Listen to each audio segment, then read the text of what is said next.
Sa takot mong kalabanin sila, sinuportahan mo na lang ang kalaban nila. Ako po ang inyong lingkod, tagapanood TV. Welcome back po dito sa ating YouTube channel at Facebook page. Bago po tayo magpatuloy, nais ko lang pong magpasalamat sa inyong walang sawang suporta at pagtangkilik po dito sa ating channel. Shout out din po sa ating solid viewers at dun po sa silent viewers po natin dito po sa ating YouTube channel at maging sa Facebook page po natin. So ngayong araw po ang ating gagawan ng reaction video ay galing po sa channel ni Showbiz Trend Update. Nasa description po yung link ng kanyang channel. Pwede nyo po siyang mabisita at makapanood po ng mga video niya. Susimulan na po natin ng ating reaction video sa araw na to mga tagapanood.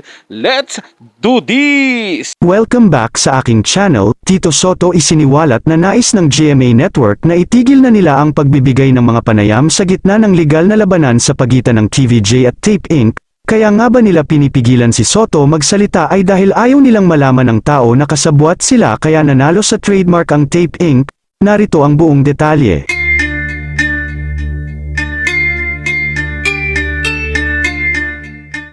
Tila umiinit pa nga ang hidwaan ng TVJ at ng GMA Network, dahil muling inakusahan ng EAT host na si Tito Sotto ang GMA sa pagpigil sa kanya at sa iba pang complainant ng copyright infringement at unfair competition case laban sa Kapuso Network at Television and Production Exponents Tape Inc.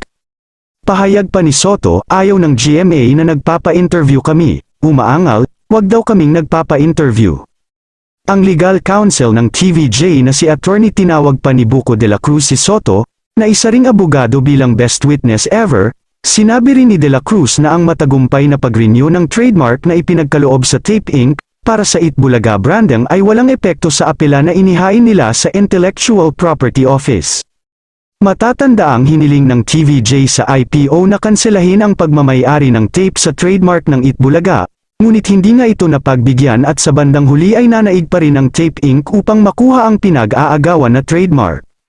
Samantala, nag-react naman si GMA head writer Suzette Doctelero sa pahayag ni Sotto, na hindi raw totoo na pinigilan ng kanilang network ang dating senador na makapanayam, bagkus ay busy lang daw talaga ang GMA management sa kani-kanilang trabaho, at wala silang time sa mga ganyang issue dahil hindi naman daw sila kasali sa issue ng Tape Inc. at ng TVJ. Yan naman po tayo dun sa sinasabi po ng GMA na wala po silang pakialam dahil wala po silang kinalaman sa bangayan ng TVJ at ng mga halusos. Parang kalokohan po ata yan mga tagapanood na wala silang kinalaman, wala silang alam. Pero ang lakas po nilang magbitaw ng mga salita at isinisisi pa sa TVJ yung nangyari.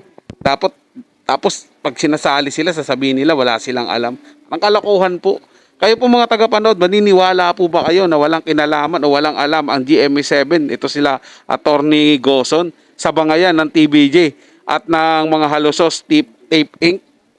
Mag-comment lang po kayo mga tagapanood kung naniniwala po kayo o hindi. Kasi parang hindi po talaga kapanipaniwala yan. Kung pa sa party ko, parang hindi po yan totoo mga tagapanood. Unang-una nangyayari ang kaguluhan dyan, sa network nyo. Nasa network sila ninyo. Kumbaga under sila ng network ninyo. Imposible pong hindi nyo po alam yung kanilang girian, yung kanilang pagtatalo-talo dyan. Napaka-imposible po.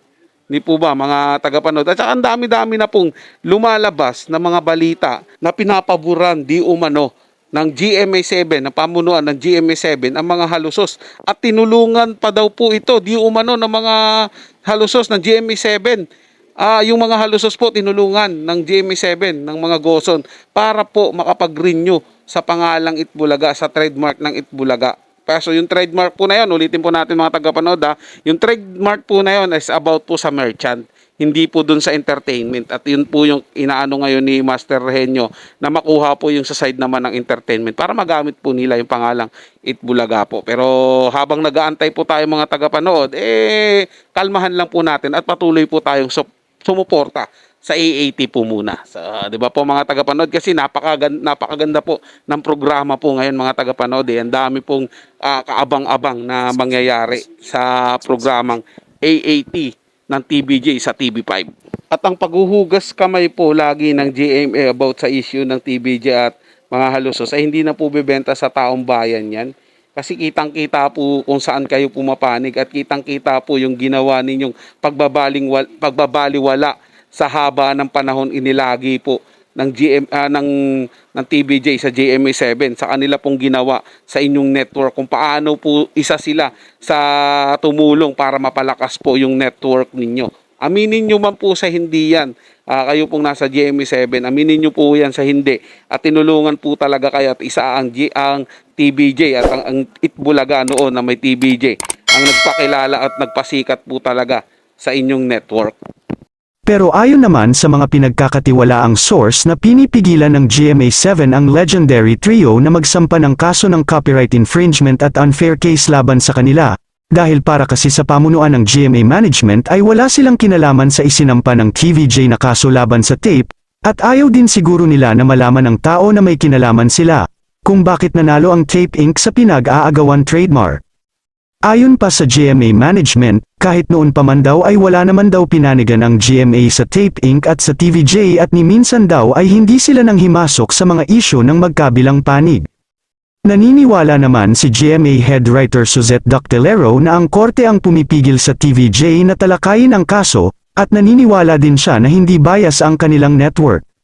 Samantala, maraming netizens naman ang kinontra ang mga naging pahayag ni GMA head writer Suzette Doctelero at ng GMA Network. Sabi pa nila, kaya pala nanalo sa pagkuha ng IP ang fake Bulaga. Ngayon ko lang naalala na attorney pala ang head ng GMA, and kaka-renew lang nila ng contract sa GMA kaya di pwede makuha ang name na Itbulaga. Baka malugi ang GMA, ibibigay talaga 100% ng lakas, huwag LNG malugi. Kayo mga ka-showbiz, anong masasabi nyo sa ating showbiz topic ngayon? Kung may opinion kayo ay magkomento lang kayo sa aking comment section. At syempre kung bago pa lang kayo sa aking channel ay mag-subscribe na kayo para lagi kayong updated sa mga showbiz trends na ina-upload ko. Maraming salamat po. Ano po yun, Ma'am Suzette? Hindi bias. Ito talang head writer ng GMA7, no? Hindi daw bias yung network nila. Natural po sasabihin nyo yan. Diyan ka nagtatrabaho eh. Nasa GMA7 ka eh. Hindi bias. Hayaan mo yung taong bayan, yung mamamayan na magsabi kung talaga bang hindi kayo bias. Ayun nga lang po, ang problema, majority po ng mga taong bayan, ng mga Pilipinong nanonood po ng mga palabas sa telebisyon, eh talaga pong sinasabi nila na bias po kayo sa inyong ginawa. At tama po yung mga nagko-comment, mga tagapanood, no? Isa pong abogado, yung head po ng GMA7. At siyempre po, kapag nga naman nawala yung pangalang Itbulaga dyan sa Tape Inc. na yan, siyempre po lalong malulugi yung programa nila. Kasi yung pangalang Itbulaga na lang yung po yung bumubuhay sa kanila eh. Kasi yung pagdating po sa mga host, wala po, hindi po kinabibiliban yan eh. Yung pangalan na lang po ang nagdadala sa kanila, mawawala pa po ba kaya? Pag nawala po yun, di lalo na po silang nganga. Diba po ba? Dahil yun na nga lang po yung kinakapitan, kumbaga sa tali mga tagapanood, nag-iisang tali na lang po yan, mahuhulog na po sila sa bangin, mahuhulog na po sila sa kawalan, sa pagkalugi. Pero dahil andyan pa po yung pangalan, kaya medyo kahit papaano, sabihin na natin, kumikita pa sila ng paunti-unti, pero hindi naman po ganun kalaki, katulad po nung nandiyan ang TVJ sa Itbulaga. So, di ba po, kahit hindi po nila aminin yan mga tagapanood, real talk po yan. Sa pagkawala po ng TVJ, humina at bumaba po yung kita nila. Minsan nga po, lugi sila eh. Pansinin nyo po yung mga ratings dyan mga tagapanood. Sa mga views pa lang sa YouTube, sa Facebook, sa online, maging sa national television, lagi pong nangunguna ang AAT. Lagi pong kolelat yung Tape Bulaga. So ano na lang gagawin ng GMA Network? Pagka nawala pa yung pangalan ng Itbulaga sa pambato nila, di lalo po sila nga. Hindi po ba mga tagapanood?